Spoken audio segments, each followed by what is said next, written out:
안녕하세요. 이번에 낭독해드릴 책은 양전형 작가님이 장편소설 목심 중에 9장 상냥식과 어머니 부분입니다. 상냥식과 어머니. 상냥이요, 상냥이요, 상냥이요.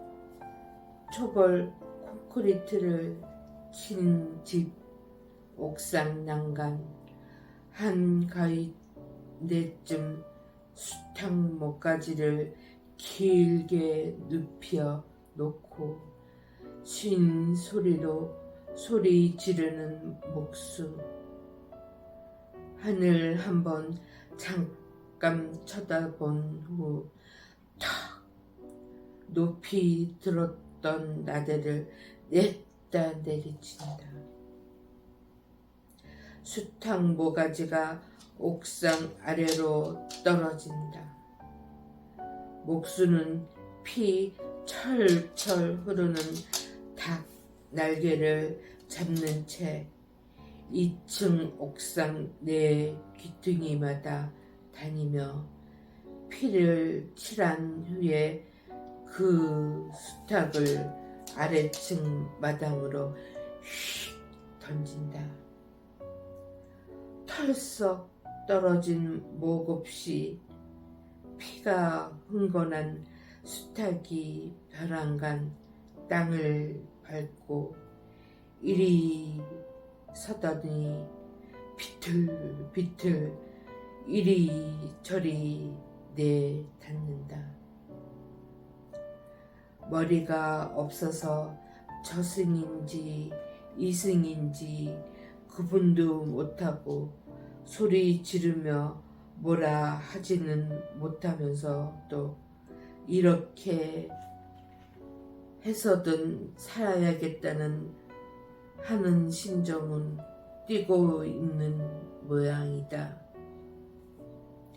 몸부림치며 땅 위를 벌겋게 뒹굴다가 담벼락 앞으로 넘어지며 바덩거리다가 축 늘어진다.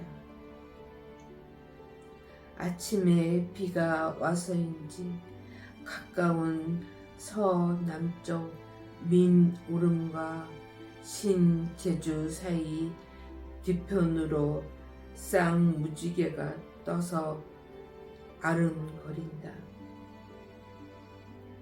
동쪽 집 준기와 몇몇 동네 사람들과 함께 상냥식을 보고 있던 일구는 조마조마하면서 섬뜩한 생각도 들고 그 닭이 가련하고 안타깝기도 했지만 언제나 꿈에 나타나던 새 집을 짓는 기쁨이 워낙 커서 그런 생각은 잠시뿐이었다.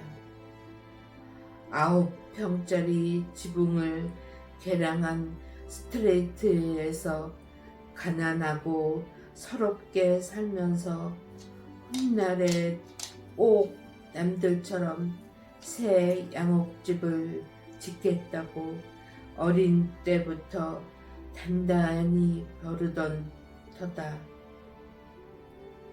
이제 내 나이 35에 오라동 묵은 집터에다 앉힌 겨우 20평 되는 허란 집이지만 이쯤엔 집 짓는 일이 너무 기뻐서 혼자 있을 땐 덩실덩실 춤이라도 추고 싶었다.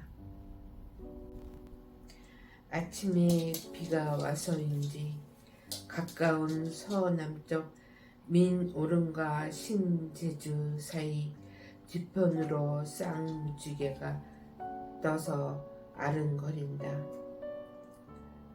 동쪽 집 준기와 몇몇 동네 사람들과 함께 상냥식을 보고 있던 일구는 조마조마하면서 섬뜩한 생각도 들고 그 닭이 가련하고 안타깝기도 했지만 언제나 꿈에 나타나던 새 집을 짓는 기쁨이 워낙 커서 그런 생각은 잠시뿐이었다. 9평짜리 지붕을 개량한 스트레트 집에서 가난하고 서럽게 살면서 훗날에 꼭 남들처럼 새 양옥집을 짓겠다고 어른 때부터 단단히 벼르던 터다. 이제 나이 35에 오르동 묵은 집터에다 얹힌 겨우 20평 되는 허란 집이지만 이쯤엔 집 짓는 일이 너무 기뻐서 혼자 있을 땐 덩실덩실 춤이라도 추고 싶었다. 준기 삼촌, 이 닭다리 하나 뜯어보세요. 그 술도 한 잔 드시고요. 여보, 여기 김치 더 갖다 줘. 정 반장님, 바닥이 좀 불편하시겠지만 이리로 앉으세요. 상냥식이 끝나고 콩을 장만하고 난 강매기를 마당에 깔아놓고 앉아서 삶은 닭고기에다 한 잔씩들 한다. 일구가 들뜬 목소리로 이웃들을 접대하고 각신 닭을 삶아온다. 죽도 끓어간다. 음식 준비에 손이 바쁘다. 마당을 두른 시멘트 블럭 울타리는 여기저기 금이 나도록 찢겨졌고 조금 허물어졌지만 어차피 이번 짓는 집 공사에 헐어버리고 새로 조금 허물어졌지만 어차피 이번 짓는 집 공사에 헐어버리고 새로 쌓을 울타리다. 그 울타리 옆에 국화꽃이 한 군데 모여 피어있다.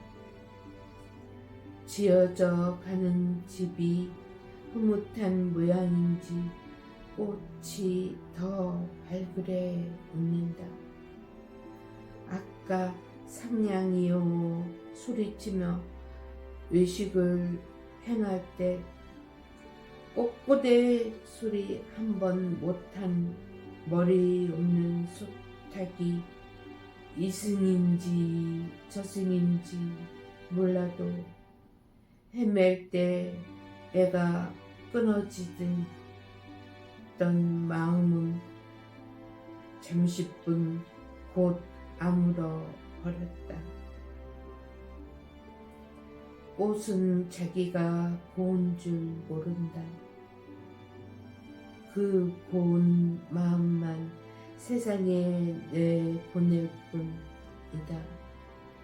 사람들은 꽃이 곱다고만 하지 꽃 마음이 곱다고는 말하지 않는다. 그윽한 꽃향기가 꽃 모양이 아니라 꽃 가슴인 걸 잘 모른다. 일군의 국화꽃은 오늘도 뿌리에서부터 생각을 울리며 눈이 벌겋게 심장의 마음을 세상에다가 활활 펼친다. 사람들은 닭 요리 먹기에 바쁘도 구름 속에서 빠져나온 해는 중천에 떠서 비에 축축해 있는 땅을 다시 말린다. 세상에 펼쳐진 그윽한 꽃향기를 찾아든 작은 말벌 하나 국화꽃에 앉았다. 꽃이 벌을 꼭 품어안았다. 가을이 살그머니 익어간다. 상냥식 마친 집을 보며 일구의 마음도 차츰 익어간다. 그 상냥식을 하던 날, 일구가 어릴 때부터 그렇게 갈구하던 새 집을 지으며 상냥식을 하니까 손자 둘을 어루며 보고 있던 일구 어머니 눈에는 남들 모르게 눈물을 줄줄 나왔다. 자신이 지금까지 고생하며 살아온 인생과 아들 일구가 어른이 되고 아이 아방이 되고 반듯한 직장에 다니며 이 꿈꾼 새 집을 짓는 걸 보니 기뻐서 눈물이 종일 나오는 것이었다. 일구는 상냥식에 여러 일들 도우면서 어머니의 눈물을 보고 말았다. 아, 어머니 울지 마세요. 어머니의 기쁘지양. 일구는 어머니의 손을 잡아 드리기도 하고 기쁜 마음에 함께 눈시울을 적기도 했다. 그런데 호사다마라는 말이 일군의 집에 들어선 듯 상냥식 지나고 보름쯤 후부터 어머니 상태가 좋지 않았다. 내 몸이 아무래도 많이 아파 이상하구나. 무슨 동티가 들었을까? 종일 드러눕고 입맛도 없다.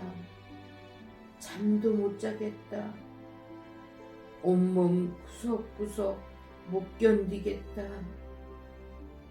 해서 병원에 갔는데 병 고칠 시간이 지나 버린 중병으로 이번 한 달 만에 돌아가신 거다. 그동안 몸이 이상하게 느껴지고 많이 아파도 그냥 참으며 지낸 것이다. 일구는 정말 슬프고 자신이 믿고 억울하고 느껴졌다. 하나 있는 아들을 믿고 평생을 살아온 어머니인데 효도 한번 제대로 못해 봤는데 좀 여우로워진 이제야 잘 모셔보러 했는데 일구는 장례식 날 완성된 어머니 묘지 위에 엎어져 꺼이 울었다. 사람들이 여럿이 다가와서 일으켜 세울 때까지 큰 소리로 펑펑 울었다.